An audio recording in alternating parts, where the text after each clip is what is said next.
안녕하십니까. 2024년 5월 11일 최병무의 팩트 시작하겠습니다. 자, 요새 민주당이 1인당 25만원, 4인 가구 기준으로 하면 100만원이죠. 이 부분을 계속해서 밀어붙이고 있습니다. 자, 근데 이게 민주당의 이득이 될까요? 이득이 되죠. 저는 이득이 된다고 생각합니다. 왜? 국민들이 이번 총선 과정에서도 민주당이 민생회복지원금으로 1인당 25만원씩 한 4인 가족 기준으로 100만원씩을 주자라고 윤석열 정부에 그 얘기를 하니까 제 주변에서도 뭐 드물지 않게 그러면 민주당 찍으면 우리 가족이 100만원 받을 수 있나? 이렇게 생각하는 사람들이 있더라고요. 그거는 우리 국민들 중에 늘 냉정하게 판단하고 뭐 표로서 이거를 누구를 뭐 지지하고 아니고 뭐 이런 거를 결정한다. 그건 아닙니다. 4년 전에 우리가 보지 않았습니까? 코로나 지원금. 그걸 우리가 봤습니다. 저는 4년 전에 민주당이 압승을 한 결정적인 요인, 첫 번째 요인이 코로나 지원금 때문이다. 이렇게 제가 분석을 해드린 적이 있습니다. 이번에는 이것이 뭐 결정적인 이유는 아니지만 뭐 결정적인 이유는 윤석열 정부 심판론이겠죠. 그러나 이런 것도 영향을 미쳤다. 사실은 이 문제는 윤석열 정부의 용산 대통령실에서 상당히 깊이 있게 검토했습니다. 그러나 안이 올라갔거든요. 민생회복지원금, 자, 이거를 윤 대통령이 이번에 카드로 쓰자. 꼭 정치적인 이유가 아니라도 워낙 뭐 물가도 오르고 어려우니까 민생회복지원금 뭐 줄 수 있는 것 아니냐. 깊이 있게 검토를 한 끝에 폐기 처분했습니다. 왜? 이걸 주었을 때 결국 빚을 내야 되거든요. 빚을 내서 국민들한테 돈을 뿌리는 겁니다. 그거는 우리가 뭐 그리스, 아르헨티나, 베네수엘라 뭐 이런 거 예를 들지 않더라도 그 결과가 얼마나 참담할 것이며, 그 다음에 미래 세대, 지금의 10대, 20대 이 친구들이 뭐 40대, 50대가 됐을 때 그 돈을 갚으려고 허덕허덕거려야 된다는 사실. 이게 뭐 이건 통계로 다 나와 있는 겁니다. 그래서 이런 부도덕한 짓을 하면 안 되겠다. 그런 결론 아래 윤석열 대통령이 내가 표를 위해서 미래 세대한테, 청년 세대한테 부담을 지우는 일은 하지 않겠다. 이런 결심을 한 걸로 저는 그렇게 취재를 하고 있고요. 자, 그런데 민주당은 계속 얘기를 하고 있습니다. 1인당 25만 원 이렇게 하면 13조 원 정도가 됩니다. 13조 원. 뭐 정부 예산이 뭐 600조 원이 넘으니까 뭐 13조 원 더 든다고, 그거 아닙니다. 문재인 정부에서 이미 이런 식의 여러 가지 재정 끌어쓰기 때문에 나라 빚이 1000조가 넘었고요. 이 1000조는요, 만약에 공기업 이런 데에서 끌어다 쓴 빚까지 합치면 훨씬 더 많아집니다. IMF가 한국의 국채에 대해서 경고를 내렸습니다. 위험하다. 그거는 문재인 정부까지의 유산이라고 볼 수가 있겠죠. 자, 이런데 이제 이건 뭐 왜 이렇게 하는지는 우리가 충분히 지금 제가 말씀드린 것 때문에도 하지만 결국은 민주당이 이렇게 하는 이유는 정치적 효과 때문입니다. 자, 이렇게 해서 이거를 이제 뭐 특별조치법을 지금 만들겠다고 하죠. 그러면은 이게 이제 객관적으로 보면 이런 걸 처분적 법률이라고 하거든요. 무슨 얘기냐면 처분까지를 법률에 명시한다는 거죠. 처분이라는 거는 흔히 얘기하는 행정처분적 기능, 집행기능입니다. 그러니까 국회라는 게 법은 대개의 경우 추상적으로, 일반론적으로 법을 만들고, 그리고 그 법에 따라서 행정부가 이 법을 어떻게 집행할 것이냐 하는 것을 대개 시행령으로 만들어서 집행을 합니다. 예산 편성권 정부한테 있죠. 그런데 국회가 1인당 25만 원씩을 주어라 하는 특별조치법을 만들어서 정부에 넘겨서 만약에 확정이 되면 그 법에 따라서 예산을 정부가 편성해야 되는 거죠. 근데 돈이 없어요. 그러면 어떤 일이 벌어질까요? 정부가 돈이 없다. 그러면 빚을 내라. 그러면 만약에 빚을 내서도 못하겠다, 정부가. 돈이 없어서. 이렇게 하면 정부를, 이제 또 정부의 그 책임자를 처벌하는 법을 만들려고 하나요? 이게 황당해지는 겁니다. 그러니까 이게 이제 민주당이 노리는 거는 뭐 뻔합니다. 이게 만약에 정부가 후퇴를 해서 윤석열 정부가 준다! 1인당 25만 원, 4인 가족 기준 100만 원. 그러면 이건 이제 완전히 민주당 덕이 되는 겁니다. 그렇죠? 민주당이 뭐 정부의 반대를 무릅쓰고 추진해서 결국 됐다. 보세요. 우리가 이렇게 민생을 걱정하는 정당입니다. 이렇게 되겠죠? 오로지 이 혜택은 민주당이 받을 겁니다. 만약에 이게 안 됐다. 뭐 이런 거 저런 거 이유로 안 됐다. 안 되면 이제 정부 탓을 하는 겁니다. 그렇죠? 민주당은 우리는 꽃놀이패다 이거죠. 그 효과가 얼마나 갈까요? 저는 효과 꽤 갈 거라고 봅니다. 돈 준다는데 싫어하는 사람은 어디 있겠습니까?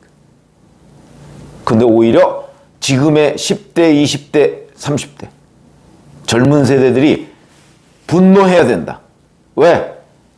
자기 아버지 세대가 이 돈 하서 쓰고 결국은 자기들이 갚아야 되는 겁니다. 자기들이 장년이 됐을 때 갚아야 되는 거죠. 그럼 자기들은 그때 다시 또 못 쓸 거 아닙니까? 이런 거 이제 뭐 민생회복지원금 아무리 어려워도 할 수가 없습니다. 나라가 무너지게 생겼는데. 이런 겁니다. 그러면 자, 민주당이 노리는 거대로 정치적 효과 극대화해서 민주당은 우린 됐다. 이럴 것인가? 그렇지 않습니다. 왜? 우선 자, 윤석열 대통령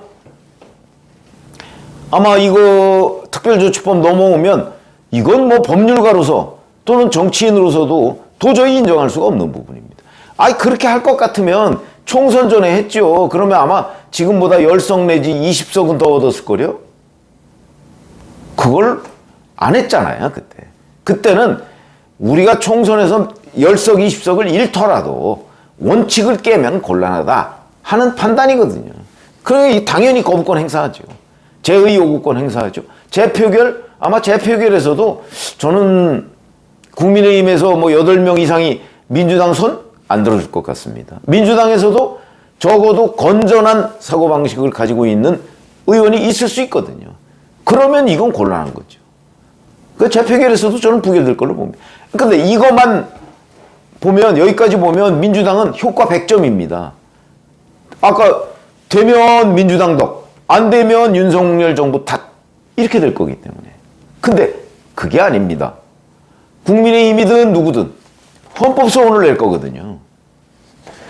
예산의 편성과 집행, 대상, 시기, 방식, 이거 다 정부의 권한입니다. 국회의 권한이 아닙니다. 그 이제 처분적 법률이라고 아까 제가 말씀을 드렸는데, 구체적으로 뭘 어떻게 해야 된다까지 법률에 명시한다는 거죠. 물론 이게 다 우의헌은 아닙니다. 하폰인 경우도 꽤 있습니다. 그러나 기본적으로 처분적 법률은 우의헌이라는 의견이 압도적으로 많은 게 사실이죠. 처분적 법률에 합헌이라고 생각하는 그 이제 대목들은 이런 것들이 있습니다. 예를 들어서 전두환 전 대통령 은닉재산 추징법. 이거는 전두환 전 대통령과 그 일가족만을 대상으로 한 법이죠. 이런 것처럼 저는 사실은 개인적으로 이런 것도 우연이라고 생각합니다. 이미 추징을 하고 있는데 근데 못 찾는 거죠. 저는 우연이라고 생각합니다만은 저는 뭐 법률가는 아니기 때문에. 어쨌든 이런 것들은 뭐 공익을 위해서 불가피하고 합리적인 이유가 있다. 뭐 이런 것들 때문에 뭐 합헌이 됐다. 제가 뭐 헌재에서 그 결정을 했는지는 잘 기억이 안 납니다만은 어쨌든 이런 아주 예외적인 경우에 한해서 처분적 법률 성격이 허용이 된다 하는 게 이제 법학 교수들 뭐 이런 사람들의 공통된 견해입니다. 그러면 지금 1인당 25만 원 이 처분적 법률은 우연이 될 가능성이 대단히 높다고 봐야 되는 거죠. 지금 뭐 관련해서 뭐 여러 뭐 법학전문대학원 로스쿨 교수들 뭐 다 코멘트가 있는데 거기에 뭐 이거 합헌이 될 거다라는 견해는 제가 못 봤습니다. 우연이라는 견해가 압도적으로 많죠. 그러면 이제 국민의힘이든 아니면 뭐 무슨 시민단체든 이거 헌법소원 할 거거든요. 그러면 이제 헌법재판소가 심리에 착수하겠죠? 언제쯤 결론이 나올까요? 글쎄 뭐 이런 거는 대개 1년 이상 걸리지 않습니까? 1년 이상 걸릴 겁니다. 그런데 지금 민주당에서 하는 거는 올해 연말까지 쓸 수 있는 지역사랑 상품권 이런 걸로 지금 하자는 거거든요. 그러면 여기에 이제 그런 방법도 있죠. 만약에 이 법이 통과가 돼서 뭐 논란이 되면 헌법재판소에 가처분까지 같이 내는 방법이 있습니다. 당장 하자니까 이거 못한다 하는 걸 빨리 결론을 내려줘야 되니까 일단 가처분으로. 그러면 헌재에서 그것도 심리하겠죠. 그것도 몇 달 걸립니다. 어쨌든 그거 몇 달 걸리고 본안은 뭐 또 1년 이상 아마 걸릴 겁니다. 자, 그러면 헌재가 이 결정을 내리기 전까지는 아마 윤석열 정부의 지지율 적어도 이 하나로 떨어질 겁니다. 국민들이 윤석열 정부 때문에 1인당 25만 원 못 받네? 뭐 이런 생각을 가지게 될 거거든요. 이게 지금 민주당이 저는 노리는 거라고 봅니다. 그러나 문제는 그 다음이죠. 헌법재판소에서 이게 우연이다. 이런 결정을 내렸을 때 민주당은 이렇게 생각할 겁니다. 그거는 1년도 한참 뒤에 얘기고, 그때 국민들 다 잊을 거야. 물론 상당수가 있겠죠. 그런 일이 있었어. 지금 후쿠시마 오염수 방류, 뭐 거기에 뭐 우리 국민의 뭐 무슨 생명을 위협한다. 지금 다 잊었죠. 저는 그것도 국민의힘 잘못이라고 생각합니다. 그걸 왜 있도록 놔둡니까? 지금 후쿠시마 오염수 방류 지금 몇 개월 지났죠? 거의 10개월 지났습니다. 그 오염수 방류로 이런저런 무슨 문제가 있었다는 거 들어본 적이 있습니까? 없잖아요. 그리고 그 후쿠시마 그 앞바다에서 무슨 기형 물고기 뭐 이런 거 옛날에 과외 수조 안에 있던 거 빼놓고서 하나도 없습니다. 그러면 그 부분에 관해서 민주당이 작년에 그 난리를 쳤던 거는 전부 다 거짓말이다. 지금 다 입증됐지 않습니까? 물론 잊고 있지만 이걸 잊으면 안 된다는 사실을 저는 국민의힘이 책임을 물어야 된다고 생각을 합니다. 국민의힘은 아무것도 안 하고 있습니다.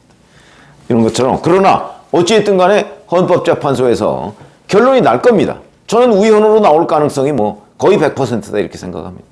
이런 걸 허용하면 헌법상 있는 상권 분립은 이제 의미가 없는 거죠. 그러면 국회에서 다 하죠. 행정부가 무슨 의미가 있습니까? 국회에서 다 법으로 정하면 행정부는 그냥 그거 법대로만 하면 되는 거지. 그래서 이건 상권 분립의 의미가 없는 것이기 때문에 우연히 나올 것이고 그 우연은 뭐 한 1년 뭐 2년. 근데 잘 생각해 보세요. 2016년 6월에 지방선거 있습니다. 글쎄 뭐 그 전까지는 결론이 나지 않겠습니까? 그랬을 때 민주당이 이 문제를 제기했던 민주당이 후폭풍을 맞지 않을까요? 글쎄요. 그냥 국민들이 잊고 말 거야 이렇게 생각하면 모르겠지만 아마 그때쯤 되면 국민의힘은 그동안 민주당이 이제 그 한 1년여 얻었던 정치적 이익 이 부분을 대갚아줘야 됩니다.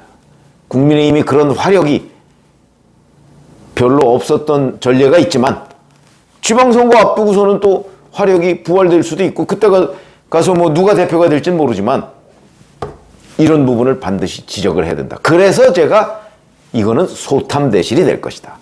단기적으로 적어도 1년 정도는 민주당이 이득을 볼 겁니다. 정치적 이득을. 그러나 헌법재판소의 결정이 만약에 우연으로 나오면 전 나올 가능성이 높다고 봤죠. 나오면 그때 이 부분을 다 계산해서 국민의힘으로부터 공격을 받고 민주당이 오히려 방어해야 되는 입장이기 때문에 그렇게 되면 한 1년여 누리던 정치적 이익 이거 다 털어먹게 될 것이다. 그래서 제가 소탐대실이다. 선거, 지방선거 앞두고서 크게 민주당이 잃을 가능성이 있다. 이렇게 봅니다. 한번 이 진전 과정을 한번 보시죠. 그럼 저는 단기적으로 민주당이 이득을 볼 거라고 제가 인정합니다. 그 다음이 문제다. 이렇게 말씀드리겠습니다. 고맙습니다.